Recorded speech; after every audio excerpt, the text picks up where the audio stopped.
Pemerintah Arab Saudi dan Yordania mengecam keras aksi provokatif yang dilakukan oleh Menteri Keamanan Nasional sayap kanan Israel Itamar Ben-Gvir. Sebelumnya, Ben-Gvir memimpin ribuan umat Yahudi untuk melakukan ibadah di kompleks Masjid Al-Aqsa pada Minggu 8 Agustus. Kementerian Luar Negeri Kerajaan Arab Saudi menegaskan bahwa praktik semacam itu memicu konflik di wilayah tersebut. Sementara Kementerian Luar Negeri Yordania mengatakan bahwa tindakan Ben-Gvir merupakan pelanggaran mencolok terhadap hukum dan humaniter internasional. Yordania menegaskan bahwa apa yang dilakukan Ben-Gvir merupakan tindakan provokasi yang tidak bisa diterima. Menurutnya, tindakan tersebut terkutuk. Kementerian Luar Negeri Yordania menekankan bahwa Israel tidak memiliki kedaulatan atas Masjid Al-Aqsa. Adapun berdasarkan pengaturan status quo, orang Yahudi diperbolehkan berkunjung ke Masjid Al-Aqsa namun tidak beribadah di sana. Atas hal itu, Ben-Gvir dinilai telah melanggar aturan karena telah melakukan ibadah Yahudi di Masjid Al-Aqsa. Sebab Ben-Gvir datang dan beribadah di Masjid Al-Aqsa bersama dengan 1.250 jemaah.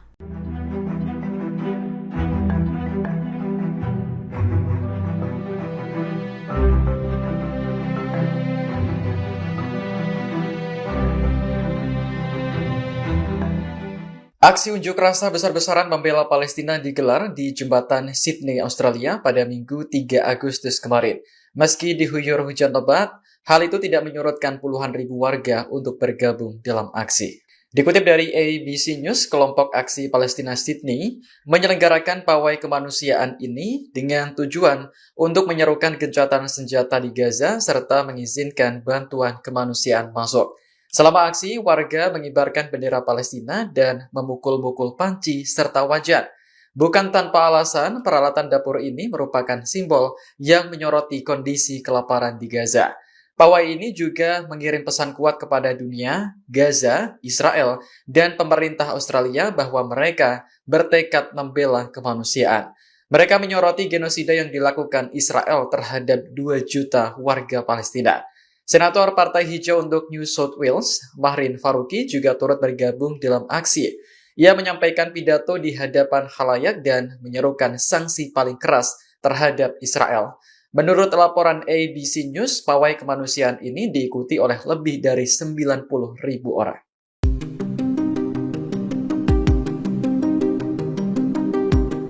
Seorang warga negara Amerika Serikat bernama Khamis Ayat meninggal dunia di tepi barat Palestina.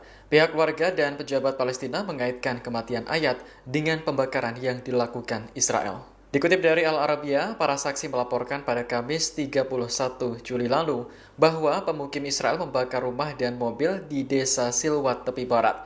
Menurut Kementerian Kesehatan Palestina, Ayat meninggal karena menghirup asap kebakaran.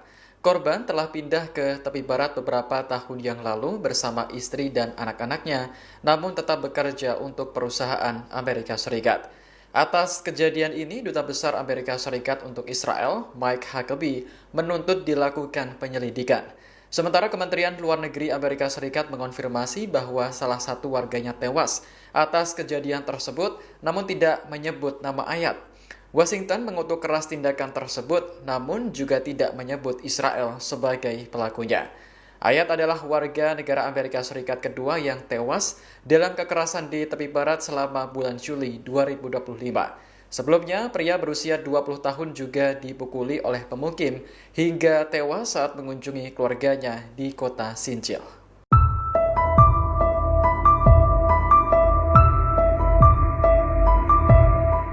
Iran mengumumkan pembentukan Dewan Pertahanan Nasional yang baru pada Minggu 3 Agustus kemarin.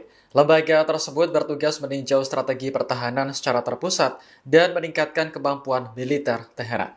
Dikutip dari Al Arabiya, Dewan Pertahanan Nasional ini akan diketuai langsung oleh Presiden Iran Masoud Pezeshkian. Anggotanya mencakup Ketua Parlemen, Kepala Kehakiman, para komandan tinggi Angkatan Bersenjata, dan menteri-menteri terpilih. Pembentukan dewan tersebut disetujui oleh Dewan Keamanan Nasional tertinggi berdasarkan pasal 176 Konstitusi Iran. Sebelumnya, pada hari yang sama, Panglima Militer Iran, Amir Hatami, mengatakan bahwa ancaman dari Israel tetap serius. Menurutnya, ancaman 1% harus dianggap 100%.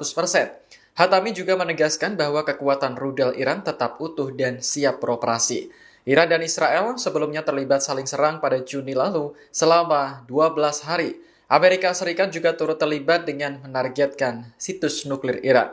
Meski begitu, perang bisa mereda setelah kedua pihak menyepakati gencatan